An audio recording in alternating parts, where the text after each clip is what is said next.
Hello everyone, this is Norm again. Thank you very much for tuning in one more time to my little show here. It is currently early May. Temperatures are warmer, we finally got some foliage on the trees, and the first of Xbox's big exclusives has finally launched. I sincerely hope that you're not tired of hearing people talking about Redfall yet, because I am going to be talking about Redfall. I know we haven't exactly been starved for content on that particular front. One silver lining of a hopelessly botched launch is that it often lends itself to robust content creation.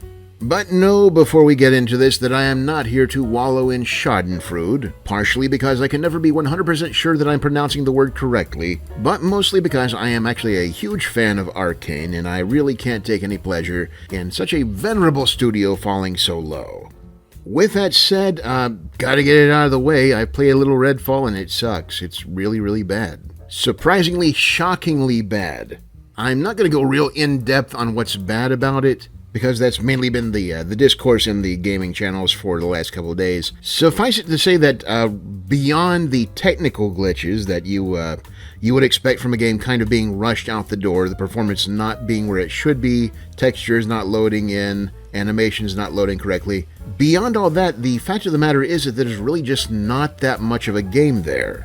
This is one of those rare situations where the entire game feels like a placeholder. Just huge, desolate swaths of insert game here. A lot of people have been calling this Arcane's Fallout 76 moment, and I suspect they're more correct than they know. Without knowing specifics, my best guess at what happened is that probably similar to Fallout 76, the management at ZeniMax, because keep in mind this was not originally an Xbox exclusive, this was just a regular Bethesda game, and it was conceived around the same time that the management at Bethesda ZeniMax were trying to bolster the company's worth in hopes of sweetening the deal for a potential acquisition, which ended up happening when Xbox bought Bethesda. But this was, according to reports, exactly the kind of thinking that led to Fallout 76, where you assigned a largely single-player studio to go make a multiplayer game, a live service game. And so Bethesda put out Fallout 76, an online 14-player open-world survival title. It goes, needless to say, disastrously bad, but ZeniMax still wants those live service dollars. Remember, even with Fallout going sideways there, ESO, Elder Scrolls Online, has been and continues to be a pretty moderate success for them, to the extent that I lay a lot of the blame for there not being a new Elder Scrolls game at the feet of ESO, in the same way that we would have gotten a Grand Theft Auto 6 about 4 years ago if it was not for Grand Theft Auto Online. So my best guess is that they decided, okay, the Fallout 76 is not where we want it to be. Let's scale back and have Arcane, the lesser Arcane, because there are two Arcane studios. There's Arcane Lion, based in France, and that's the studio primarily responsible for the Dishonored series, which more or less is Arcane's flagship series. And then there's Arcane Austin, which did Prey. And Prey, by all measures, is an excellent game. So when I say the lesser Arcane studios, I don't mean by a lot. I don't mean like the idiot little brother. I just mean that they've had less output overall than Arcane Lion. Anyway, my best guess is that the Redfall project was handed to Arcane Austin rather than anybody at Arcane Austin saying, "Oh, please let me do a live service game."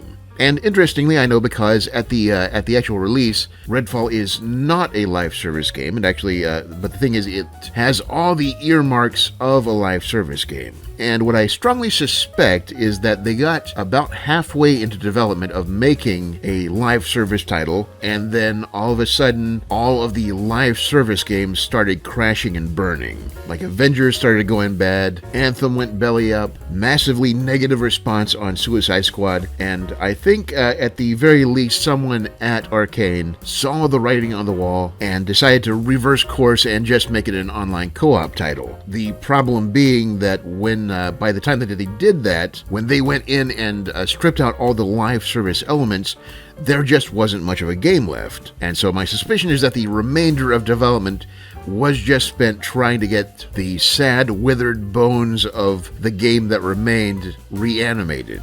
with the final result being The Thing that launched on May 2nd, I guess. Now, maybe I'm wrong. Maybe an online looter shooter is exactly what this traditionally single-player studio wanted to do. Because they always trot out the studio heads like a hostage reading off of a cue card, guns off screen, saying, "Oh, yeah, we've made critically acclaimed single-player games for quite some time, but this time we wanted to follow our passion and make a crappy nickel-and-dime live service game that will finally allow us the freedom to sell our audience a $3.99 virtual hat." I personally don't buy it. I mean, frankly, giving a single-player studio the task of making a multiplayer game is always a recipe for disaster. Because even if the studio heads are all behind it, even if your game director is like, "Yeah, now our next game is going to be a multiplayer online game, and we're going to make the best one ever," the team isn't going to rally around that.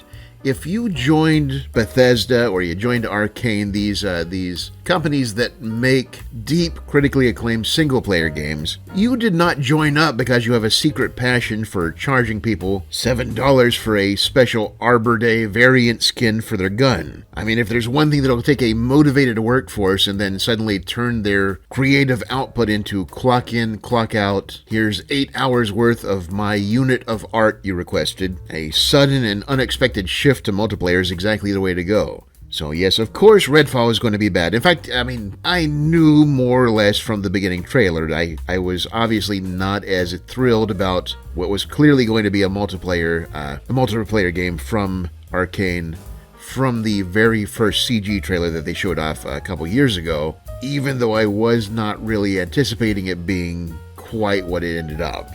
My thoughts at the time were more or less, I knew this was not going to be my cup of tea, but at the same time, I would give them the benefit of the doubt. They're Arcane.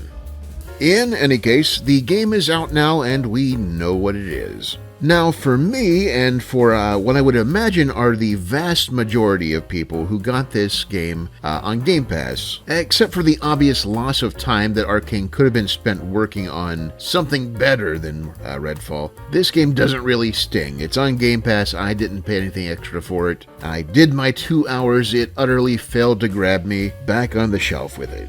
But with that said, the game exists outside of Game Pass. It is a standalone $70 game, and if I had spent $70 on this particular game, well, first I'd question my reasoning abilities because there was never at any point in time an indication that this game was going to be worth $70. Best case scenario, if it had turned out to be a drastically different co-op shooter, would be wait for a sell at $35. But no, the game was pushed out as a fully priced AAA release, and unfortunately that does mean that somebody's got to take accountability here. And that's why Xbox head Phil Spencer has been on the apology trail, attempting to do damage control in an appearance on Kinda Funny's Xcast podcast. Now, the original interview is still available there, and you can also find breakdowns of the whole thing on a variety of other channels, but I'm not really going to go that far in depth with it. The gist of the interview was that Redfall was largely developed hands-off from any real Microsoft oversight. It obviously fell short of expectations on the quality front, and they are committed to continuing support for the title. Now, there's a few things to unpack from that. The first one being just like with Fallout 76, just like with Cyberpunk, there is no way that this game released in this state without everybody being painfully aware of what they were releasing. The publishers didn't wake up on May 2nd and go, "Oh, we released an utter dog of a game? We were unaware. How'd that happen? Somebody must have dropped it on the way to the packing plant." No, when a game is this broken, people know. The decision was ultimately made to push it out the door, and to push it out the door in the sorry state that it's in.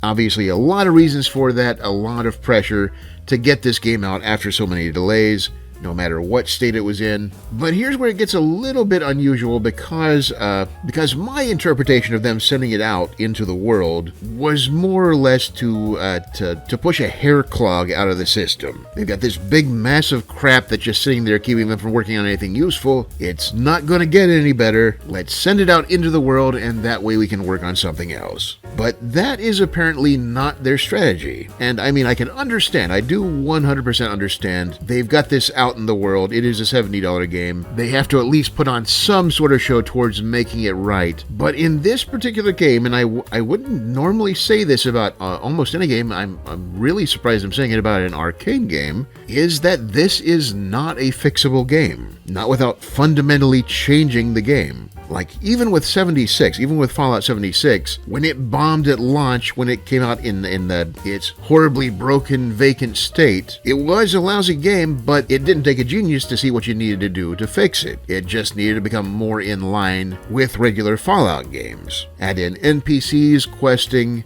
basically use the existing, which, like 76's environment was already very well done. It's still fun to explore. It's a very nice landscape. They just needed to actually fill up the game with the usual Fallout accoutrement. With Redfall, there's so little there, and what exists is so dishpan dull that trying to fix it at this point is essentially making an entirely different game. Yes, they obviously do have to put out the optics of trying to make it right for people, but as bad as it is, as raw a deal as it is that they sent out this crappy game into the world, I don't want Redfall to stay as this albatross around Arcane's neck, where they can't work on the type of game that they should be working on because they're still shackled to the desks trying to make the poop shinier. Now, of course, they still have contractual obligations. I believe there's like some kind of a battle pass attached to Redfall, and there's going to be like a additional DLC character or two that they've already said they were going to release, and of course they have to put those out. But beyond that, no, I honestly think they should just let this game die. This is a game that should have been canceled about 2 years ago. Even after it was announced, a lot of games get announced at E3 and then just disappear into the ether. This should have been one of them. Not every notion requires redoubling your efforts. Sometimes you just get a bad idea. I get a lot of them. Redfall is a perfect example of a sunken cost fallacy that the entire Arcane fan base is going to be suffering from. Hopefully, while all this mess is going down, Arcane Lion is doing something interesting. In any case, I would be remiss if I did not mention, at least in passing, I'll probably go into it a little bit later, but at least in passing, how the failure of Redfall is now putting even more pressure, if that's possible, on the release of Starfield. Because Redfall, rightly or wrongly, take that back, very much wrongly, they knew what it was going to be. They should not have been pushing it as one of the big major Xbox exclusives. But yes, wrongly, Redfall was promoted very heavily as one of the big first wave of next-gen only Xbox exclusives. Xbox marketing willingly let Redfall lead the charge here, and while frankly, even with as bad as Redfall turned out, I don't think that was necessarily fair to Arcane, because they really have never been this epic level in the spotlight game developer. They clearly did not need this level of pressure, but that pressure is ever more intense on Bethesda now. And make no mistake, I 100% have no doubt that Bethesda is capable of delivering a 9.5 or a 10 on a Metascore, but through no fault of their own, they now have to deliver a 9.5 or a 10 on a Metascore in order for this to be counted as a success. Expectations are insanely high for what is a new IP that we've only seen about 15 minutes of. Anyway, we'll see more of Starfield in June, but for right now we are running out of time, and so in honor, we'll put that into little air quotes, in honor of Redfall, we're going to close out today's episode with a few interesting facts about vampires. Well, vampire lore. I'm not sure how factual these interesting facts are going to be. Trivia, maybe? Vampire trivia. Impress your friends at a bar. Did you know that humans are not the only things that can become vampires? According to traditional folk belief in certain regions of the Balkans, specific large harvested fruit such as pumpkins and melons could, if left alone for 10 days or more, spontaneously turn into a vampiric creature. Now, the information I could find was not specific on whether or not the vampire that the pumpkin or watermelon turned into still looked like a pumpkin or watermelon. I'm presuming the transformation is something along the lines of the carton of Chinese takeout I forgot in the refrigerator for about 3 months, and now whenever I open the door, it scuttles to the back. But in any case, this summer, if you're getting watermelon, make sure you take care of that, eat it while you can. And this fall, remember to pay a little tribute to the roving gangs of teenage vampire hunters who walk the streets on Halloween night, smashing potential Nosferatu on people's front porches, and also occasionally leaving little bags of flaming dog poo. God bless you, public servants. Second, did you know that not every variety of vampire leaves their grave walking the night looking for victims? In northern Germany, a variety of vampire called the Nachzerer spent their entire undeath stuck in the ground chewing on their own burial shrouds. Whether they intend to do this or they just can't find their way out of the box, or if they were invited out but just didn't have the energy, it's clear that even vampires have their introverts. Finally, did you know that one of the most common old methods of dealing with a potential vampire was not to destroy them by cutting off their head or putting a stake through their heart or burning them, but instead simply to put them into their graves facing downward rather than upward? The idea being that once the corpse resurrected, because it was facing the wrong way, it would start burrowing down deeper into the earth instead of clawing its way out of the grave. Now, folklore is fuzzy on what happens to the vampire after he starts digging his way down. Does he, for instance, become crushed under the immense pressure of the center of the earth? Or does he eventually emerge into Australia, where he is ignored because everything there tries to kill you? Or does he, in fact, simply get frustrated about 12 feet down, stop, and just stay there for eternity? Folklore does not record the answers to this, but this, as much as any other reason, is why you are supposed to call before you dig. And that is all the time we have for today. I thank you very much for making it all the way to the end of the show. If you enjoyed the show, please like the video, leave a comment, let us know what you thought, tell us your vampire encounters. Be sure to subscribe and hit the notifications buttons if you ever want to see this channel again. And if you would like to help us make new stuff, comics, games, etc., you can support us directly on our Patreon page. All kinds of wonders there right now. You can see some comics that are not available to the public yet. Otherwise, we will catch you in the next episode. Hope your night goes well. Norm away.